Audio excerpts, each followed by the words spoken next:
Good morning everyone. Today we will study coordination compounds for class BSc part 2nd.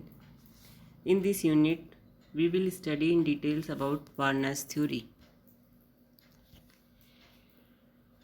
Warner theory को start करने से पहले हम coordination compound के बारे में ब्रीफ इंट्रोडक्शन देखना चाहेंगे।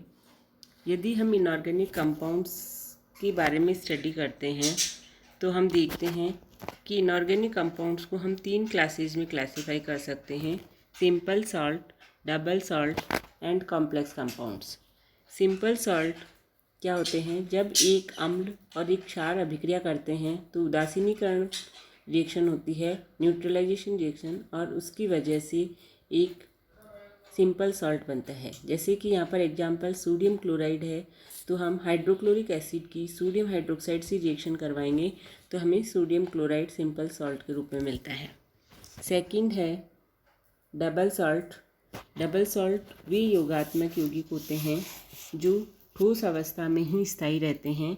इनका सॉल्यूशन बनाने पर यह अपने लवणों में डिसोशिएट हो जाता है। इन तत्वों के विलयन उन लवणों तथा आयनों के गुण दर्शाएंगे जिनसे कि यह डबल सॉल्ट बना हुआ होता है। जैसे हम यहाँ पे एग्जांपल लेते हैं मोर सॉल्ट का, जिसे हम फेरस सल्फेट, अमोनियम सल्फेट और वाटर का मिक्सचर मान सकते हैं। यदि हम इसका वाटर सॉल्यूशन बनाएंगे तो यहाँ पे ferrous sulphate, ferrous ion, sulphate ion और अमोनियम आयन तीनों का हम आसानी से टेस्ट कर सकते हैं। Third one is complex compound. Complex compound क्या होता है? जिसमें हम एक कॉम्प्लेक्स एटलीस्ट वन या दोनों आयन कॉम्प्लेक्स आयन होते हैं, उसे हम कॉम्प्लेक्स कंपाउंड कहते हैं। कॉम्प्लेक्स आयन वह आयन होता है जो अपने सभी आयनों को सेपरेटली टेस्ट नहीं देता है।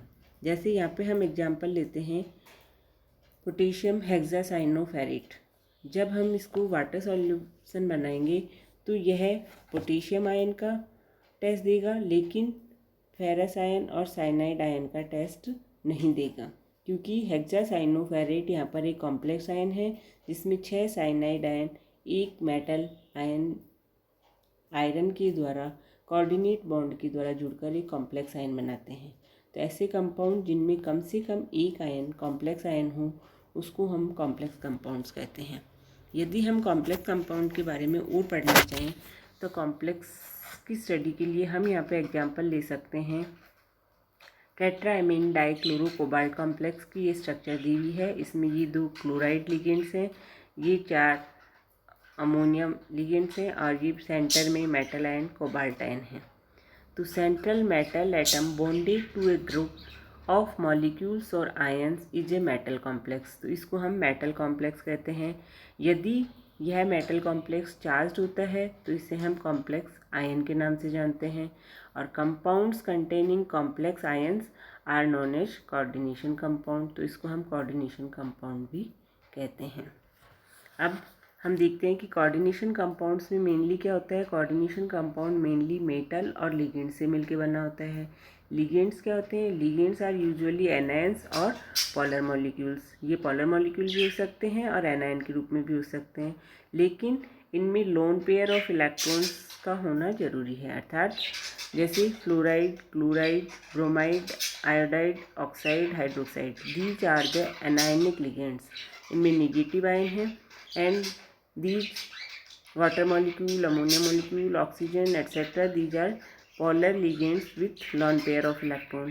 तो लिगेंड के पास में पेयर ऑफ इलेक्ट्रॉन होना चाहिए जो वो मेटल के साथ में आसानी से रिएक्ट कर सकें। ये सिंपल कॉम्प्लेक्स मॉलिक्यूल्स के बारे में हमने थोड़ा सा पढ़ा कि कॉम्प्लेक्स मॉलिक्यूल्स क्या होते हैं जिनमें कम से कम एक आयन कॉम्प्लेक्स आयन हो। और कॉम्प्लेक्स आयन वह होता है जो सेपरेट सभी आयनों का टेस्ट अपने उसमें नहीं दे पाता है सॉल्यूशन स्टेट में। अब कोऑर्डिनेशन कंपाउंड्स की डिटेल स्टडी पे जाने से पहले हम इसकी डिफरेंट थ्योरी जाती हैं। सबसे पहले थ्योरी इसकी वार्नर नामक साइंटिस्ट ने दी थी।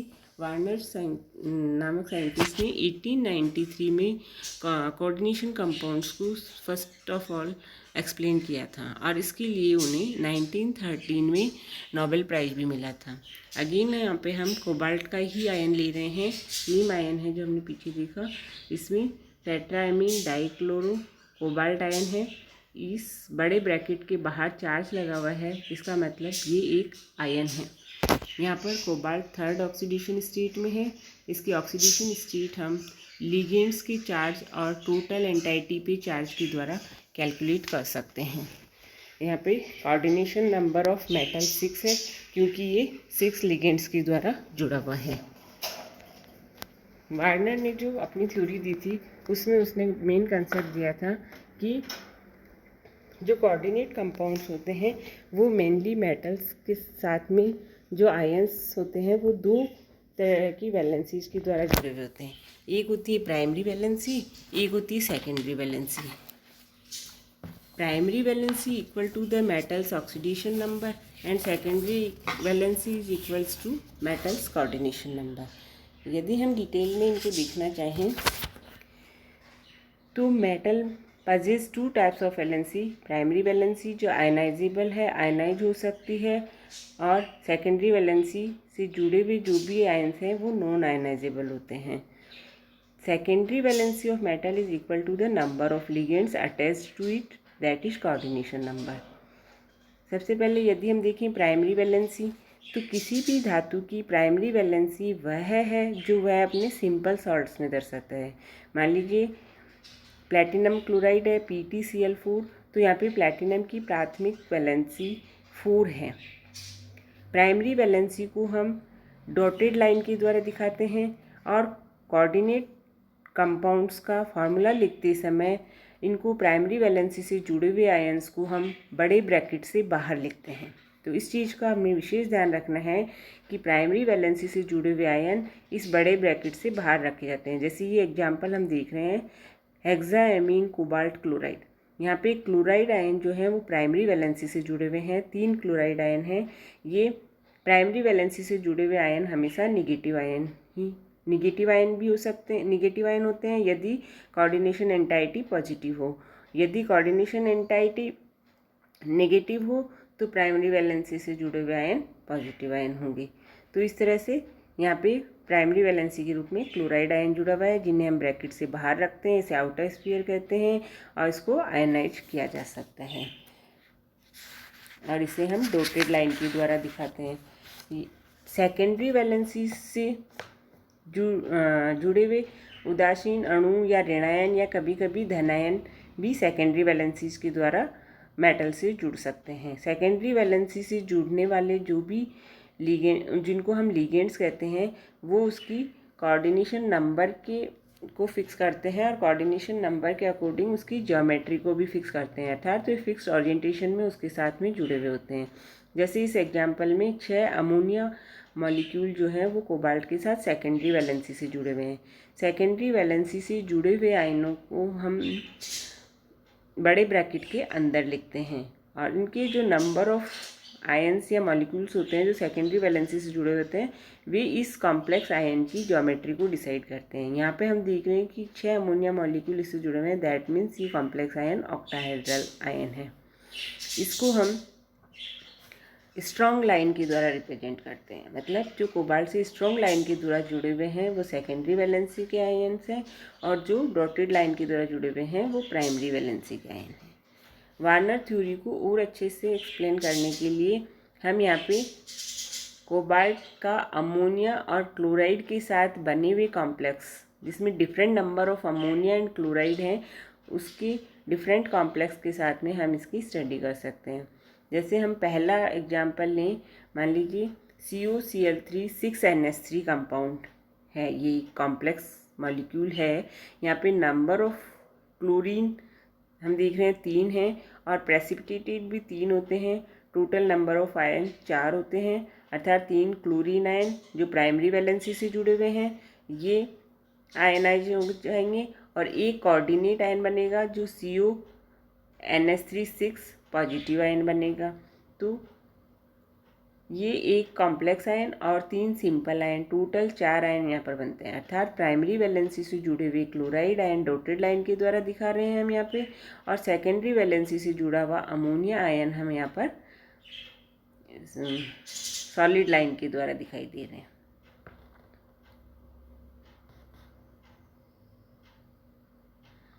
तो जब हम फॉर्मूला लिखते हैं तो द्वितीयक संयोजकता से जुड़े हुए आयन्स को हम बड़े ब्रैकेट के अंदर लिखते हैं और प्राथमिक संयोजकता से जुड़े हुए आयन को हम बड़े ब्रैकेट के बाहर रखते हैं।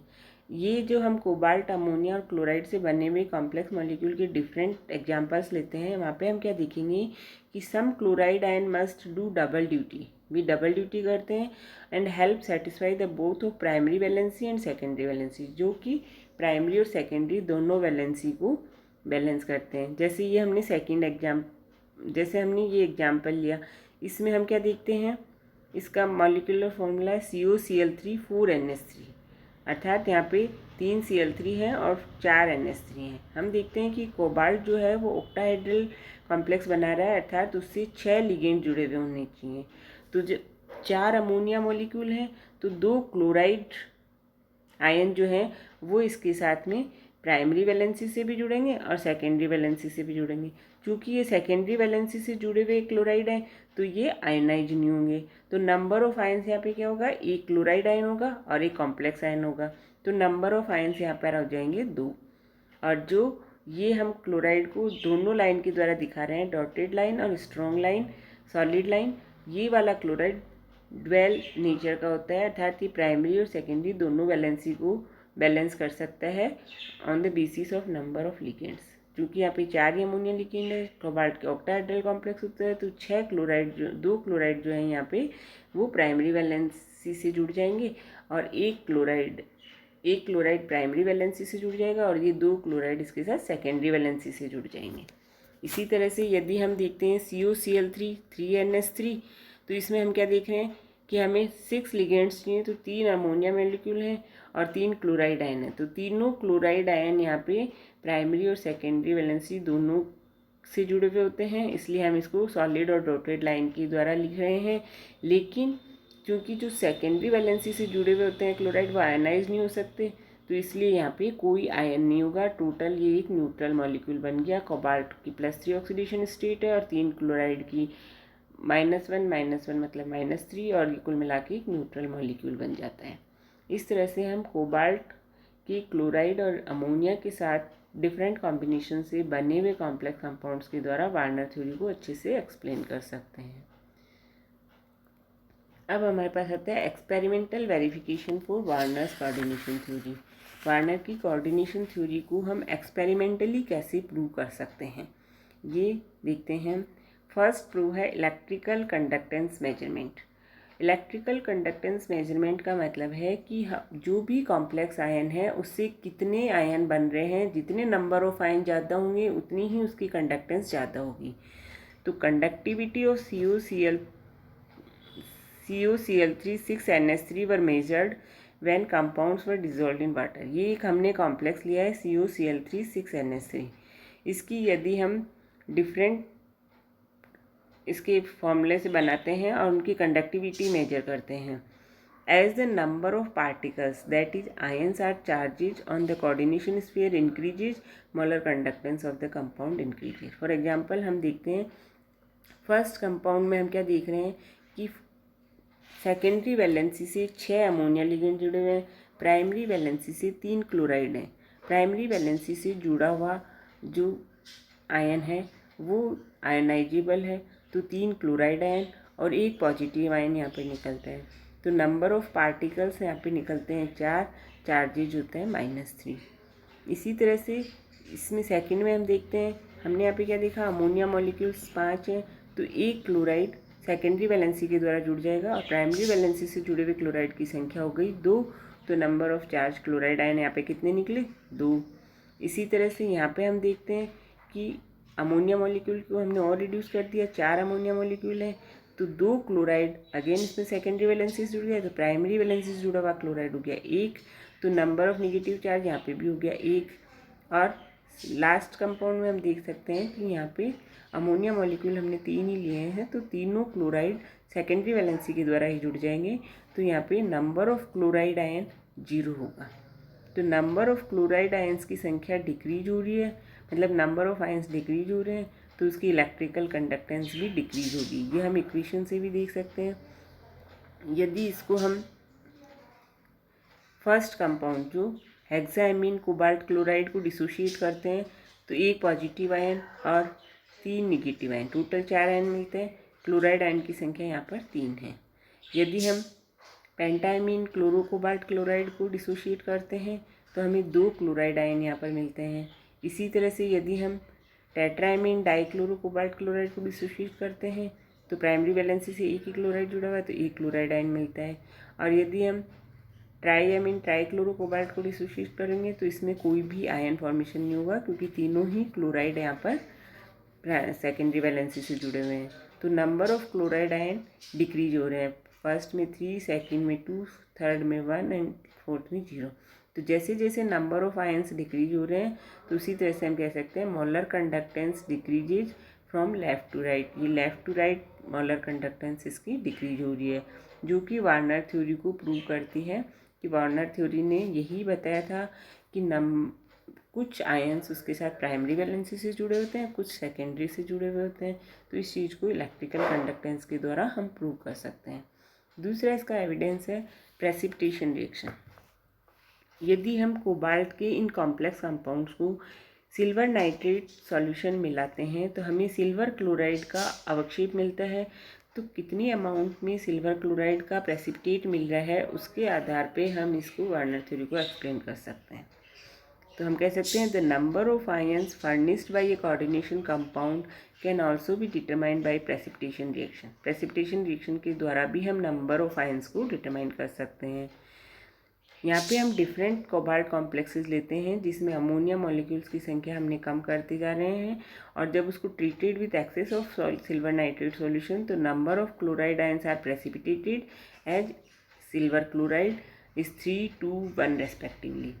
फर्स्ट कंपाउंड जहाँ पे हमने 6 अमोनिया मॉलिक्यूल्स का कॉम्प्लेक्स कंपाउंड लिया था, तो यहाँ पर तीनों क्लोरीन प्राइमरी वैलेंसी से जुड़े हुए हैं, अतः सिल्वर क्लोराइड का जो प्रेसिपिटेट होगा वो 3 टाइम्स हमें मिलेगा। इसकी क्वांटिटी ट्रिपल होगी, बजाय कि यदि हम CuCl3 4NH3 लेते हैं तो यहाँ पे केवल एक क्लोराइड प्राइमरी वैलेंसी से जुड़ा हुआ है, तो यहाँ पे AgCl का जो प्रेसिपिटेट है वो मिनिमम होगा। तो अमाउंट ऑफ प्रेसिपिटेट के आधार पे हम बता सकते हैं कि कितने क्लोराइड प्राइमरी वैलेंसी से जुड़े हुए हैं और कितने क्लोराइड सेकेंडरी वैलेंसी से जुड़े हुए हैं।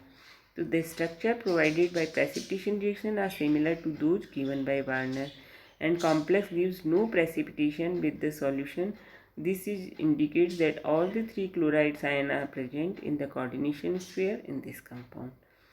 तो इस तरह से हम इन दोनों मेथड, एक तो प्रेसिपिटेशन मेथड और एक इलेक्ट्रिकल कंडक्टेंस के द्वारा हम ये प्रूव कर सकते हैं कि जिस तरह से वार्नर ने प्राइमरी और सेकेंडरी वैलेंसी का कंसेप्ट दिया था वो यहाँ पर सही है।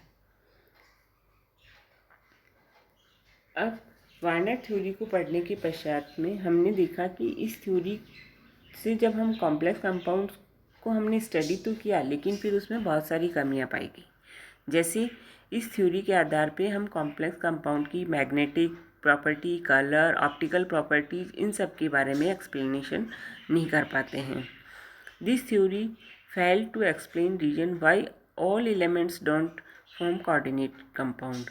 सारे ही एलिमेंट कोऑर्डिनेट कंपाउंड क्यों नहीं बनाते, केवल कुछ ट्रांजिशन एलिमेंट ही क्यों बनाते हैं, इस चीज़ को भी यह थ्योरी एक्सप्लेन नहीं कर पाई।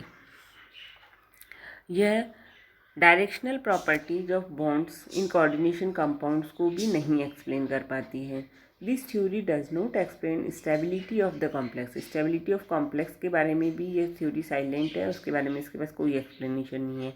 And this theory could not explain the nature of complexes. यह नेचर ऑफ कॉम्प्लेक्सेज को भी एक्सप्लेन नहीं कर पाती है। तो इस तरह से हम देखते हैं कि यह थ्योरी, इस थ्योरी में बहुत सारी लिमिटेशंस हैं। इसकी वजह से हमें इसके बाद में आगे दूसरी थ्योरी को स्टडी करना पड़ा। तो जब इस थ्योरी की लिमिटेशंस को ओवरकम करने के लिए सेकंड थ्योरी की स्टडी करेंगे हम, वैलेंस बॉन्ड थ्योरी। तो आज के लिए हम इतना ही। नेक्स्ट क्लास में हम valence bond theory of coordination complexes के बारे में अध्ययन करेंगे। Thank you.